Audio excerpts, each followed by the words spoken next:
రైతులు అమ్ముకునే ధాన్యాన్ని తక్కువ ధరకి కొనుగోలు చేస్తే ఎంతటి వారైనా ఉపేక్షించేది లేదని సీఎం రేవంత్ రెడ్డి అన్నారు. బాధ్యులపై చర్యలు తీసుకోవాలని అధికారులకు ఆదేశాలు జారీ చేశారు.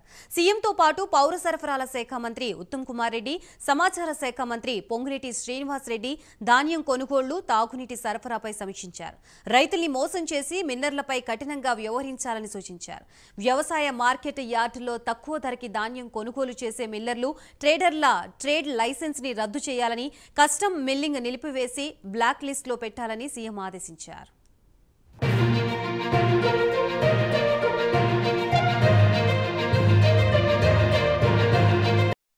కొన్ని చోట్ల తేమ ఎక్కువగా ఉందని చెప్పి వ్యాపారులు, మిల్లర్లు ధరలో కోత పెడుతున్నారని, ధాన్యాన్ని మార్కెట్లకు తెచ్చే ముందు ఆరబెట్టాలని ముఖ్యమంత్రి రైతులకు విజ్ఞప్తి చేశారు.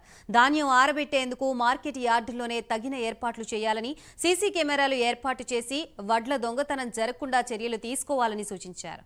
అన్ని జిల్లాల్లో కలెక్టర్లు తమ పరిధిలోని మార్కెట్లు, ధాన్యం కొనుగోలు కేంద్రాలని పరిశీలించి రైతులకి ఇబ్బంది లేకుండా కొనుగోళ్లు సజావుగా జరిగేలా చూడాలని ముఖ్యమంత్రి ఆదేశించారు. కనీస మద్దతు ధర అయ్యేలా చూడాలని, రైతుల నుంచి వచ్చే ఫిర్యాదుల్ని ఎప్పటికప్పుడు పరిష్కరించాలని సూచించారు.